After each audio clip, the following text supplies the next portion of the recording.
Christophe. Bonjour François. Merci de nous accueillir dans ce merveilleux lieu qu'est l'école Lumia. Avec beaucoup de joie. D'ailleurs, tu peux nous expliquer quel est le concept de l'école Lumia?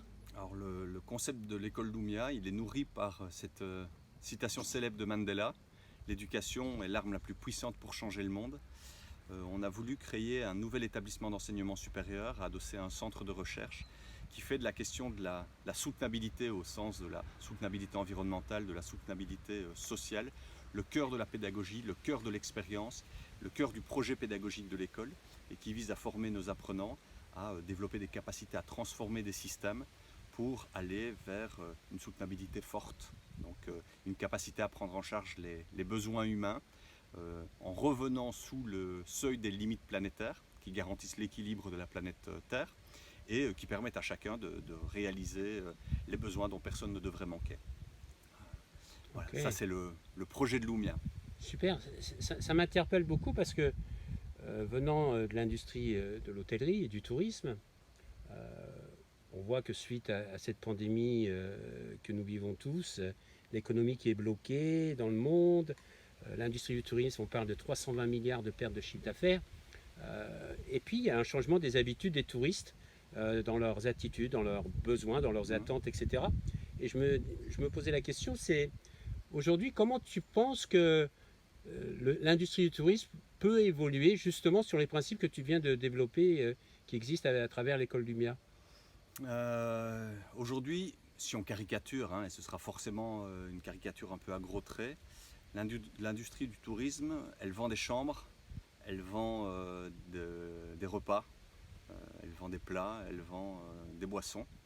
Et elle essaie de construire ses marges là-dessus avec pas mal de difficultés à se différencier. Je pense que progressivement, elle s'est déconnectée de la raison profonde pour laquelle des visiteurs, des voyageurs se rendent dans un hôtel. Je pense qu'un voyageur, d'abord, il ne choisit pas un hôtel, il choisit une destination. Et ce n'est qu'ensuite qu'il se pose la question de où il va résider au sein de cette destination. Et ça, il faut peut-être se le rappeler, c'est la base de la base. Ça veut dire quoi? Ça veut dire que l'industrie hôtelière ou le secteur hôtelier, j'aime pas trop parler d'industrie, le secteur hôtelier, c'est peut-être le secteur économique qui est le plus lié, relié et dépendant de la qualité de l'environnement qui entoure l'hôtel. Moi, quand je vais dans une destination, j'y vais bien davantage pour découvrir cette destination, l'environnement, pour aller à la rencontre des personnes, à la rencontre de leurs traditions, de leur culture, pour découvrir un patrimoine matériel, immatériel, que pour aller à l'hôtel. Alors bien évidemment, l'hôtel est un ingrédient de l'expérience que je vais chercher à vivre, et il sera important, mais ce n'est pas l'élément exclusif et central de l'expérience que je vais avoir à vivre. Or, dans le modèle économique d'un hôtel, dans la manière dont les offres se construisent, c'est comme si l'hôtel s'était détaché de son environnement et l'intégrait insuffisamment dans son offre et dans ce qu'elle propose à ses clients. Alors, moi, spontanément, j'aurais tendance à dire il faut peut-être d'abord réinterroger la raison profonde pour laquelle on a un hôtel, on mène un hôtel, la raison profonde surtout pour laquelle les gens viennent nous voir, et essayer de reconstruire une offre, reconstruire une expérience qui se resynchronise avec cette raison profonde. Et cette raison profonde, elle va probablement questionner la qualité et l'intérêt de l'environnement qu'il y a autour. Et à nouveau, s'il y a bien un secteur qui est dépendant de la qualité de cet environnement, eh bien c'est le secteur hôtelier. Or, on sait aujourd'hui que cette qualité environnementale, elle se dégrade. On parle beaucoup du réchauffement climatique, trop peut-être par rapport aux autres enjeux. On a des effondrements de la biodiversité, on a des problématiques de pollution majeure, on a des problématiques également liées à l'état de bien-être des populations locales. Voilà. Comment est-ce qu'un hôtel se saisit de ces questions à son échelle, à sa mesure? Ça me paraît être un enjeu fondamental. Parce que dans un environnement dégradé, un hôtel ne peut pas prospérer. Donc comment est-ce que l'hôtel réintègre, au-delà des ingrédients qu'il maîtrise dans ses murs, les ingrédients que lui offre son territoire, que lui offrent les parties prenantes gravitant autour de son établissement, pour construire avec eux et dans une perspective d'expérience élargie pour le visiteur, une expérience beaucoup plus complète, beaucoup plus globale. Ça me paraît être un premier élément de réflexion. Christophe, suite à la pandémie Covid-19 qu'on vit tous, évidemment, il y a des incertitudes incroyables, des inquiétudes aussi. Et puis des remises en question, des fois volontairement et des fois involontairement, quoi. Et on est vraiment dans des situations où on est hors zone de confort. Absolument. Mais ce qui est intéressant dans cette situation, c'est que c'est peut-être aussi l'opportunité de faire du hors-piste, de se remettre en question Mhm. et d'avoir, de donner sens et donner vie à cette prise de conscience. Je sais que toi, dans ton expérience d'homme, dans ta vie d'homme, tu as pu rencontrer ça.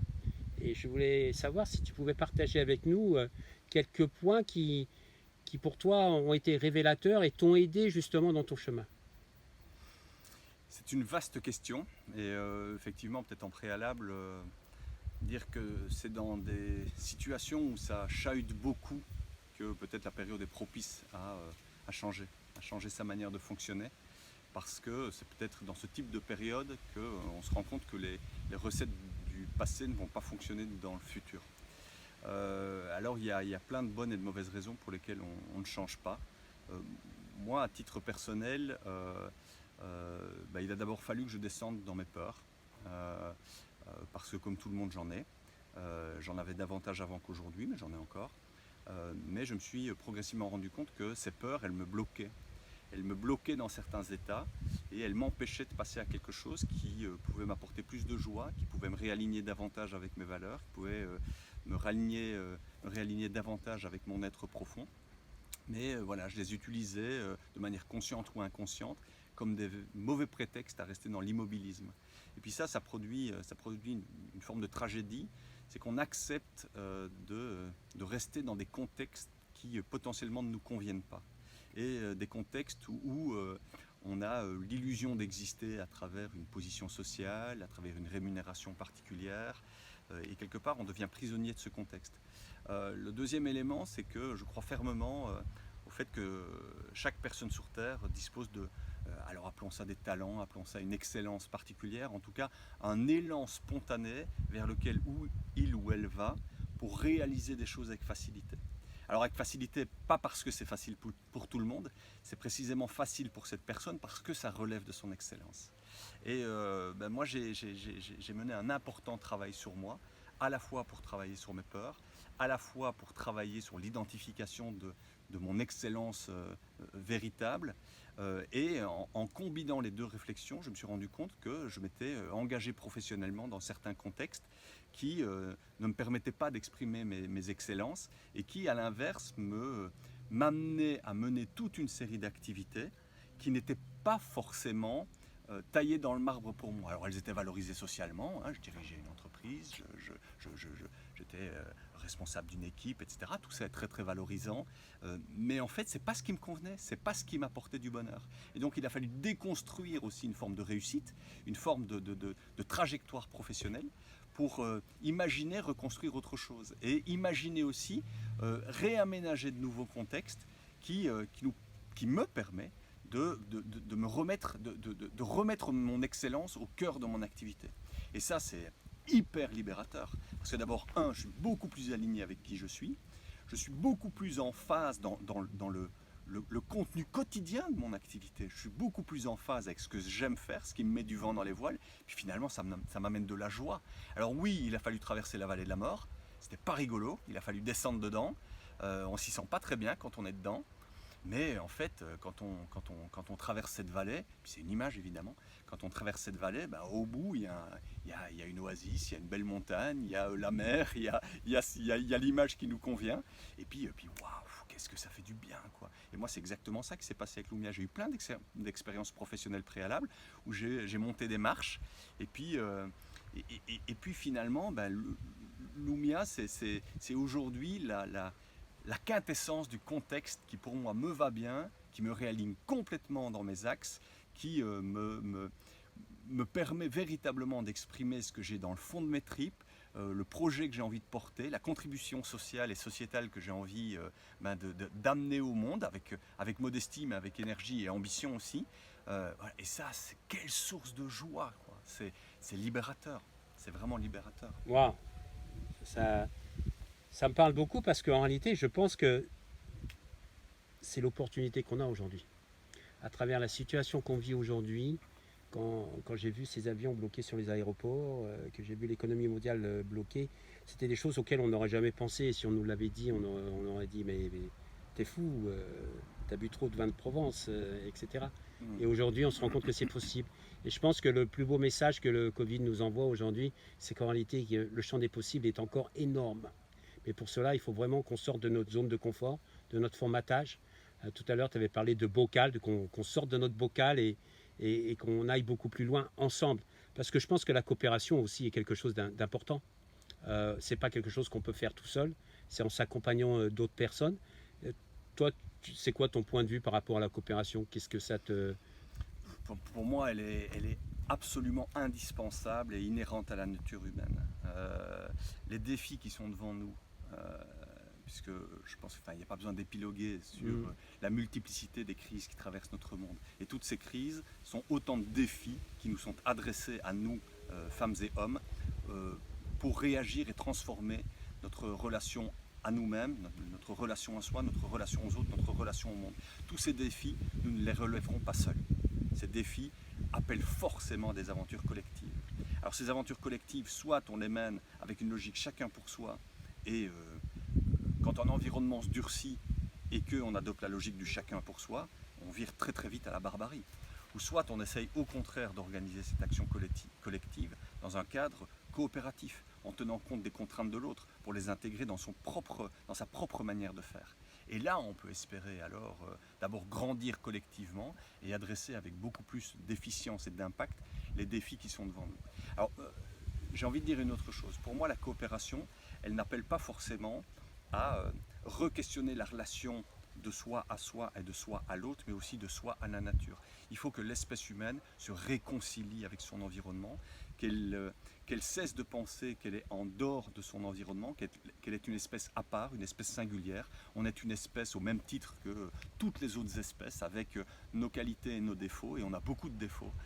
Et à un moment donné, il faut qu'on se réconcilie avec la nature, il faut qu'on se réconcilie avec le principe même du vivant, parce qu'aujourd'hui, nous sommes coupés de ce qui fonde l'essence même du vivant.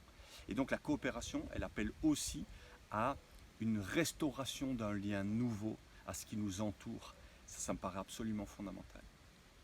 Merci beaucoup Christophe pour tous ces mots inspirants. Si je peux retenir trois choses, c'est plus ou moins déjà avoir une prise de conscience personnelle et avoir la capacité de se remettre en question.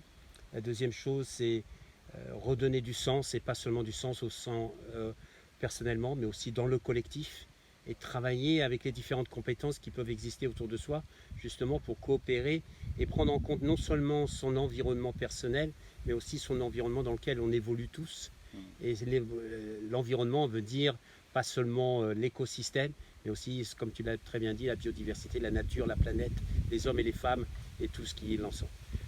Merci. Et je dirais peut-être une dernière chose, c'est que souvent on a l'impression qu'on est prisonnier de systèmes qui nous dépassent. Mais les systèmes sont des constructions humaines. À notre échelle, nous construisons des systèmes. Et donc nous avons la capacité de définir le type de système qu'on a envie de mettre en œuvre et de le mettre en œuvre. Super. Merci beaucoup Christophe. Merci, bonne François. Continuation. C'est gentil. Plein de bonnes choses pour l'école Lumia et à très bientôt. À très très bientôt. Merci à toi.